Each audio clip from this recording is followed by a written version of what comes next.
Bonjour et bienvenue à cette séance d'information sur la gestion de la divulgation d'un incident de violence sexuelle et basée sur le genre. Ceci est une courte introduction pour le personnel et les volontaires travaillant dans les sociétés nationales de la Croix-Rouge et du Croissant-Rouge. Cet enregistrement vous fournira des informations sur la conduite à tenir en cas de divulgation d'un incident de violence sexuelle et basée sur le genre au cours de votre travail et sur la façon d'appliquer le principe de ne pas nuire à tout moment. Cette séance d'information ne cible pas le personnel impliqué dans la prestation de services spécialisés en matière de violences sexuelles et basées sur le genre. Dans cette présentation, nous allons passer en revue la définition de la violence sexuelle et basée sur le genre, également appelée VSBG, et voir comment la réponse actuelle de la pandémie de COVID-19 affecte les survivants de la VSBG. Nous verrons également comment réagir à la divulgation d'un incident de VSBG dans les situations où il existe des services disponibles pour les survivantes et les survivants de VSBG et dans les situations où il n'y a pas de service disponible. Troisièmement, nous verrons comment soutenir les survivantes de violences sexuelles basées sur le genre en leur prodiguant les premiers soins psychologiques. Pour terminer, nous vous présenterons quelques ressources clés sur le sujet afin que vous puissiez les explorer davantage. Commençons par définir ce qu'est la violence sexuelle et basée sur le genre.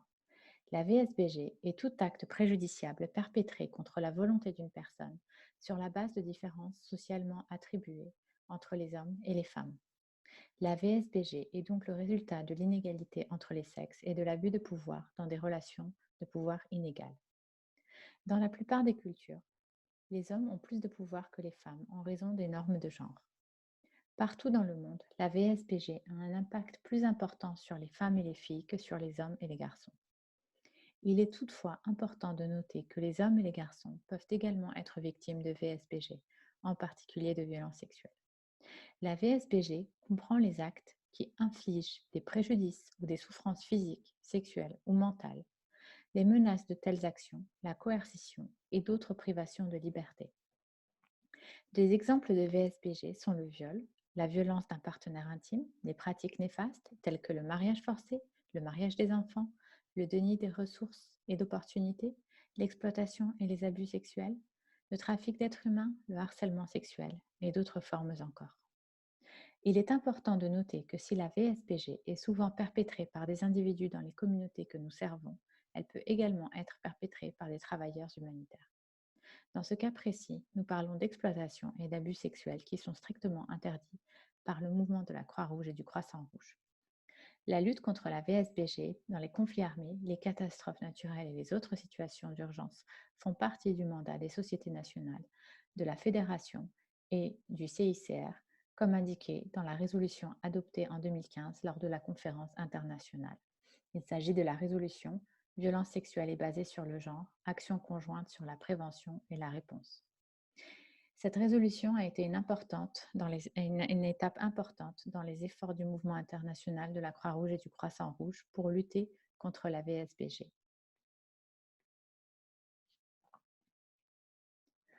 Dans le contexte de la pandémie de Covid-19, les gouvernements du monde entier ont pris des mesures pour limiter la propagation du virus, notamment en imposant des mesures de restriction telles que le confinement.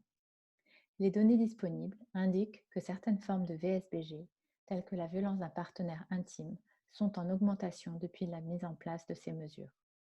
De plus, l'aggravation de la situation socio-économique expose les groupes vulnérables, tels que les femmes et les filles réfugiées et migrantes, à des risques accrus d'exploitation sexuelle par les membres de la communauté ainsi que les travailleurs humanitaires. En raison de la restriction des mouvements imposés par les gouvernements pour limiter la propagation du virus, de nombreux services, dont les services dédiés aux survivantes de VSBG, sont interrompus, tandis que d'autres deviennent plus difficilement accessibles. Ceci est problématique, car comme nous le verrons dans le reste de cette présentation, certains services peuvent sauver des vies et doivent être accessibles aux survivantes rapidement afin de leur fournir les soins nécessaires.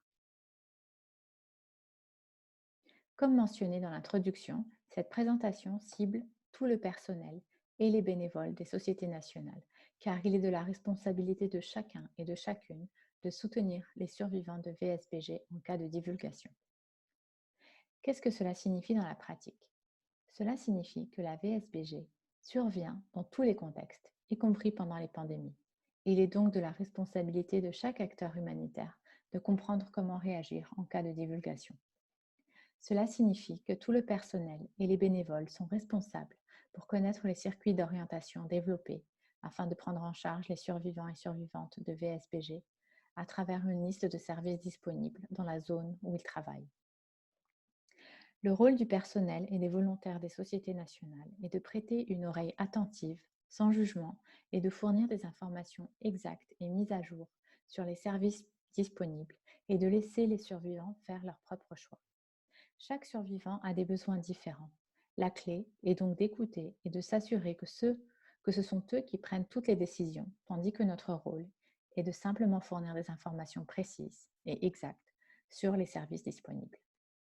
Il est essentiel d'appliquer les principes centrés sur les survivants. Il s'agit de la confidentialité, la non-discrimination, le respect et la sécurité, ainsi que d'appliquer le principe de ne pas nuire en tout temps.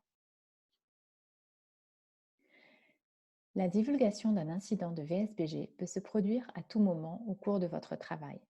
Certains d'entre vous peuvent répondre à des lignes vertes, certains peuvent effectuer des visites à domicile pour sensibiliser à la prévention de la pandémie de Covid-19, d'autres peuvent effectuer des distributions ou fournir des services liés à la santé. Tout au long du large éventail d'interventions menées par les sociétés nationales du monde entier, les survivantes de la VSBG peuvent nous approcher et demander votre aide, étant donné votre proximité avec le terrain. Il est donc essentiel de se préparer à savoir comment faire face à ces situations sans nuire davantage. En tant qu'acteur non spécialisé en VSBG, votre rôle consiste à orienter les survivants et les survivantes ainsi qu'à prodiguer des premiers secours psychologiques de base.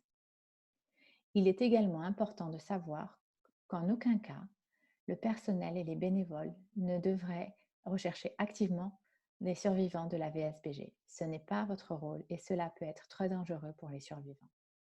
Nous tenons ici à signaler que si la divulgation n'est pas effectuée directement par un ou une survivante, mais par une tierce personne ou à travers des rumeurs, il est important de fournir des informations à jour et exactes sur les services et le soutien qui peuvent être disponibles pour les survivants. Dans ce cas, encouragez la personne à partager ces informations en toute sécurité et confidentialité avec le ou la survivante. Il est essentiel de se rappeler que vous ne devriez en aucun cas chercher activement à identifier les survivants de VSBG. À présent, examinons comment gérer la divulgation dans les situations où il existe des services VSBG et dans les situations où il n'y a pas de service VSBG.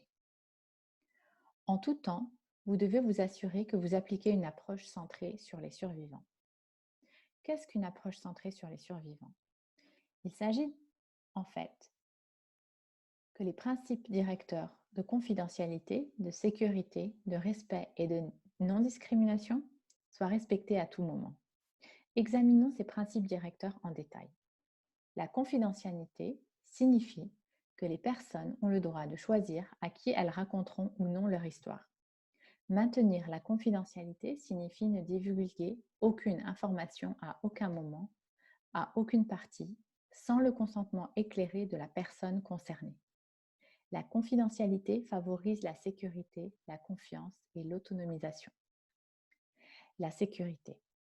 La sécurité du ou de la survivante et d'autres personnes, telles que ses enfants et les personnes qui l'ont aidée, doivent être la priorité numéro 1 pour tous les acteurs. Les personnes qui révèlent un incident de violence basé sur le genre ou des antécédents de maltraitance courent souvent un risque élevé de subir de nouvelles violences de la part de l'auteur de ces violences ou de leur entourage. Le respect.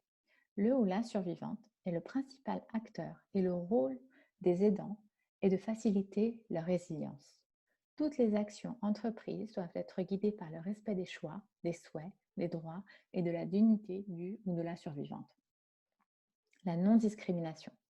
Les survivantes de violences devraient recevoir un traitement égal, quel que soit leur âge, leur sexe, leur religion, leur nationalité, leur appartenance ethnique, leur orientation sexuelle ou toute autre caractéristique. Une approche centrée sur les survivants signifie que les droits, les besoins et les souhaits des survivants sont priorisés lors de la conception et du développement de programmes liés à la VSBG. L'approche centrée sur les survivants peut guider des professionnels, quel que soit leur rôle dans leur engagement auprès des personnes ayant souffert de VSBG. Cela vise à créer un environnement favorable dans lequel les droits des survivantes de VSBG sont respectés, la sécurité est assurée et le survivant est traité avec dignité et respect. L'approche aide à promouvoir la résilience des survivants et à renforcer leur capacité à identifier et à exprimer leurs besoins et leurs souhaits. Examinons les spécificités de la prise en charge des enfants et adolescents survivants. Le principe directeur de l'intérêt supérieur de l'enfant doit être appliqué à tout moment. Cela signifie que les décisions et actions affectant l'enfant doivent refléter ce qui est le mieux pour la sécurité, le bien-être et le développement de cet enfant. Il est important d'orienter l'enfant vers un praticien spécialisé ayant une expérience de travail avec des enfants et des adolescents survivants de VSBG, car ce dernier est le mieux placé pour déterminer la capacité de l'enfant ou de l'adolescent à prendre des décisions en coordination avec lui-même et sa famille. Votre rôle est d'écouter et réconforter l'enfant, le mettre en relation avec un adulte en qui il ou elle a confiance, partager les informations sur les services disponibles d'une manière adaptée et accessible aux enfants selon leur âge. Il est important de suivre les circuits d'orientation établis par les acteurs VSBG et ceux de la protection de l'enfance si leurs services sont disponibles. Voyons d'abord les situations dans lesquelles les services VSBG sont disponibles. Dans les contextes où des services de VSBG sont en place, des collègues du mouvement de la Croix-Rouge et du Croissant-Rouge et des collègues externes tels que les acteurs du sous-cluster VBG devraient avoir effectué un mapping des services existants concernant la VSBG. Ces services doivent être identifiés comme sûrs et adéquats pour les survivants de tous âges et sexes. Il est essentiel pour vous de vous assurer que vous avez accès à ces circuits d'orientation mis à jour. Comme vous pouvez le voir sur la diapositive, les circuits d'orientation fournissent des informations sur les services essentiels qui doivent être disponibles, accessibles, acceptables et adéquats pour les survivants. Ces derniers peuvent inclure tout ou partie des éléments suivants: gestion de cas, santé, soutien psychosocial, logement, refuge sûr, aide juridique, soutien économique ou autre. Un circuit d'orientation est donc un mécanisme flexible et rapide qui relie en toute sécurité les survivants de VSBG à des services de soutien et compétents. Vous pouvez voir ici un exemple de circuit d'orientation en matière de VSBG du nord-est du Nigeria. Vous pouvez voir les différents types de services qui sont proposés et les principes directeurs centrés sur les survivants sont également rappelés en haut à droite du document. Il y a un autre exemple qui vous est présenté ici, venant du Niger, de la région de Difa, mis en place par le sous-cluster VBG.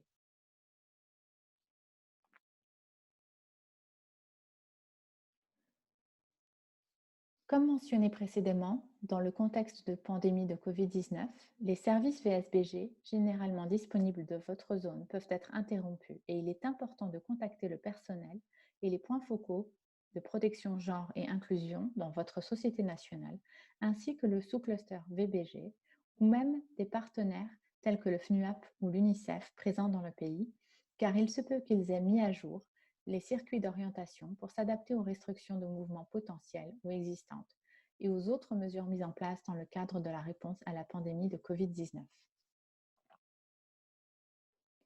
Une fois que vous êtes prêt et avez accès aux circuits d'orientation VSBG mis en place dans votre région, vous devez suivre les étapes pour gérer la divulgation de VSBG au cours de votre travail.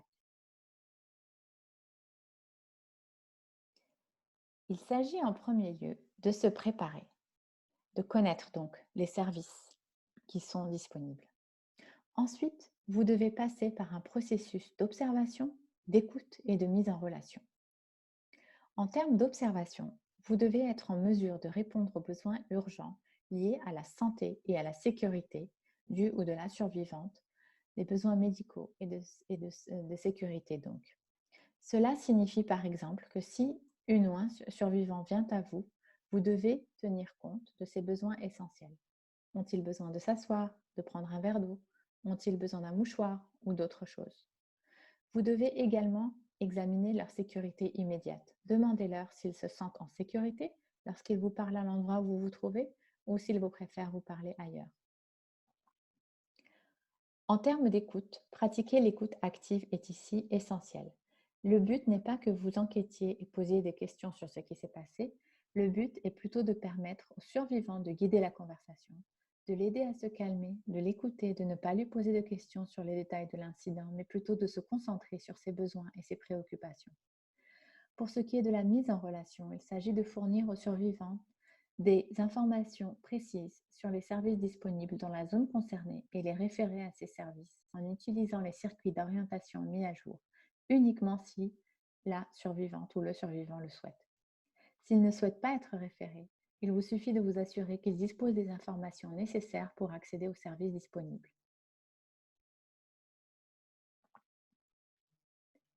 Nous voulons simplement souligner ici l'importance de fournir des informations claires sur les services tels que les services de santé, en particulier pour les victimes de violences sexuelles telles que le viol, qui peuvent avoir besoin d'un accès rapide aux services de santé pour accéder à la gestion clinique du viol. Recevoir des soins médicaux de qualité dans les 72 heures peut empêcher la transmission des infections sexuellement transmissibles. Il est essentiel de partager ce que vous savez et surtout d'expliquer ce que vous ne savez pas et de laisser les survivants décider s'ils souhaitent y accéder.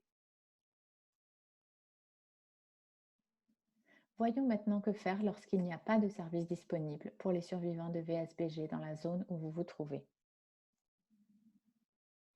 Ce que vous pouvez faire dans cette situation est de suivre l'étape 1 et vous préparer.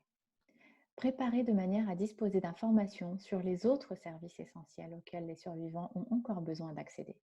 Il peut s'agir de services d'eau, d'assainissement, d'hygiène, de nourriture, d'articles non alimentaires, moyens de subsistance, abris, éducation. Ensuite, vous devez suivre les mêmes étapes que celles que nous avons précédemment vues, observer, écouter et mettre en relation. La seule différence est que vous devez les référer aux services essentiels autres que les services VSBG présents dans votre emplacement, car il n'y a pas de service disponible pour les survivants de VSBG. Encore une fois, c'est au survivant ou à la survivante de décider s'il ou elle souhaite être référé ou non. À la fin de toute conversation avec les survivants, il est important d'y mettre fin de manière positive, de reconnaître et de clarifier que votre rôle est de fournir des informations sur les services et d'être clair que votre rôle n'est pas de suivre leur cas au-delà de cet échange. En effet, la gestion de cas VSBG n'est pas votre domaine d'expertise et vous ne devez pas aller au-delà de votre rôle. Regardons maintenant les choses à faire et à éviter concernant les premiers secours psychologiques de base.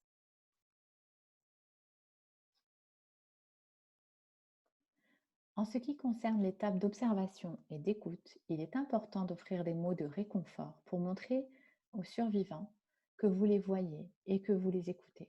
Vous pouvez dire: je suis désolée que cela vous soit arrivé, ce n'était pas de votre faute.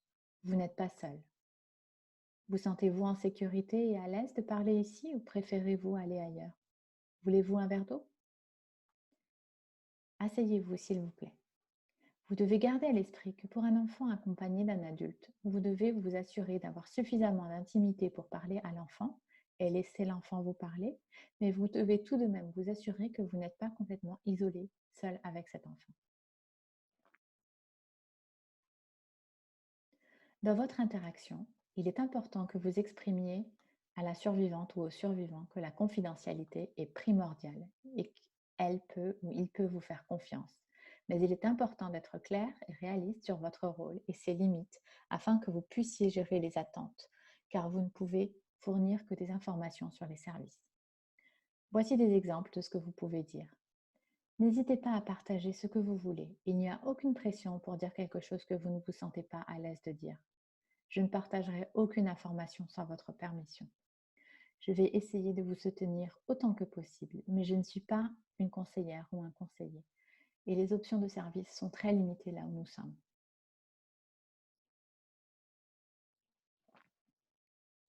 Pour ce qui est de la mise en relation, ce que vous pouvez dire s'il existe des services VSPG dans votre zone. Voici les détails de services disponibles et le nom de la personne à qui vous pouvez parler. Et s'il n'y a vraiment pas de service disponible, vous pouvez dire: je suis désolée, mais dans ce domaine, il n'y a pas de service disponible où je peux vous référer. Y a-t-il quelqu'un en qui vous avez confiance et à qui vous pouvez demander de l'aide? Lorsqu'il n'y a pas d'option disponible dans un contexte donné, vous pouvez toujours aider les survivants à réfléchir aux personnes à contacter pour obtenir du soutien dans leur communauté et à travers leur réseau de soutien direct. Après avoir mis fin à la conversation avec la survivante ou le survivant, lorsque vous êtes seul, il est important de prendre le temps pour vous et de prendre soin de vous. Pour cela, il est nécessaire de reconnaître et accepter les limites de la situation et que vous avez fait de votre mieux compte tenu de la situation. Reconnaître le potentiel de traumatisme secondaire parce que vous avez reçu des témoignages de situations très difficiles. N'hésitez pas à contacter votre réseau de soutien, comme les collègues, votre superviseur, les amis ou votre famille, avec qui vous pouvez partager sur votre expérience personnelle tout en préservant la confidentialité. Surtout, ne partagez pas d'informations identifiables concernant les survivants que vous avez écoutés. Pour résumer, les principaux points clés de ce briefing sont que votre rôle n'est pas de fournir des conseils, ni de mener une interview, ni de comprendre ce qui s'est passé dans les détails, ni de dire aux survivants ce qu'ils doivent faire, et surtout pas de donner votre opinion. Votre rôle est plutôt de prêter une oreille attentive sans jugement aux survivants qui vous ont fait part de leur expérience de la VSBG, de fournir des informations exactes et à jour sur les services disponibles et de laisser les survivants faire leur propre choix, d'appliquer les principes centrés sur les survivants, à savoir la sécurité, le respect, la non-discrimination, la confidentialité, et dans le cas des enfants et des adolescents, appliquer le principe directeur de l'intérêt supérieur de l'enfant et de ne jamais chercher activement à identifier des survivants de VSPG. Seuls les survivants peuvent décider quand et comment et à qui communiquer leur situation. Il est essentiel que tous les survivants de violences sexuelles et basées sur le genre soient orientés en toute sécurité vers les services disponibles dans votre zone, y compris pour les survivants d'exploitation et d'abus sexuels commis par des travailleurs humanitaires, quel que soit le statut ou le résultat de l'enquête interne. Il existe de nombreuses ressources clés disponibles pour vous aider de manière pratique à gérer la divulgation de la violence sexuelle et basée sur le genre et à référer les survivants. L'une des principales ressources que nous aimerions souligner est le guide de poche sur la violence basée sur le genre, développé par l'équipe de soutien aux directives de la VBG, qui fait partie du comité permanent interagence. Le guide de poche est un ensemble de ressources pratiques ciblant les travailleurs humanitaires travaillant dans différents secteurs, tels que le personnel et les bénévoles des sociétés nationales. Ce guide de poche fournit des indications supplémentaires à ce briefing sur ce qu'il faut faire dans des contextes où il y a des services et dans les contextes où il n'y a pas de services pour les survivants de VSBG. Ce guide fournit également des conseils supplémentaires pour ce qui a trait aux enfants et à la PEAS. Le guide de poche est disponible en plusieurs langues et dispose d'une application mobile très utile pour que vous puissiez la télécharger sur votre téléphone afin de vous guider à travers toutes les étapes dont nous avons discuté dans cette présentation. Voici une capture d'écran du contenu du guide de poche. Vous verrez qu'il est très court et très pratique et qu'il passe par toutes les étapes que nous avons soulignées dans cette présentation. Il convient de mentionner que le guide de poche est basé sur le modèle des premiers secours psychologiques, qui est une compétence essentielle pour le travail de nombreux employés et bénévoles des sociétés nationales. Nous vous encourageons fortement à consulter d'autres ressources, telles que quelques vidéos courtes et pratiques. Par exemple, il y a cette vidéo de 4 minutes sur la gestion de la divulgation qui a été développée par le cluster Abri au niveau global. Celle-ci est disponible en langue française. Il y a aussi une courte vidéo de 6 minutes sur la prévention de l'exploitation et de l'abus sexuel par les travailleurs humanitaires. La vidéo est disponible en français et il y a des sous-titres disponibles en plusieurs langues. Ensuite, il y a quelques ressources de la Fédération internationale. L'une d'entre elles est le guide de protection sur le terrain qui devrait être à votre disposition. Sinon, n'hésitez pas à nous contacter afin de recevoir une copie. Il y a également les standards minimums de protection sur le genre, l'inclusion dans les situations d'urgence. Enfin, la Croix-Rouge danoise a développé un guide de poche basé sur le guide de poche GBV mentionné précédemment. Nous sommes arrivés à la fin de ce briefing. Merci beaucoup d'avoir participé. Si vous avez des questions sur la gestion de la divulgation d'un incident VSBG ou sur l'orientation vers les services adéquats, veuillez rejoindre le sujet SGBV sur le forum PGI de la plateforme Soconi à l'adresse suivante. Rappel, aucune donnée identifiable sur des cas spécifiques de VSBG ne devrait être discutée sur le forum afin de protéger la confidentialité et la sécurité des survivants. Pour une assistance et des conseils spécifiques, veuillez nous contacter à l'adresse suivante pgi.support@ifrc.org.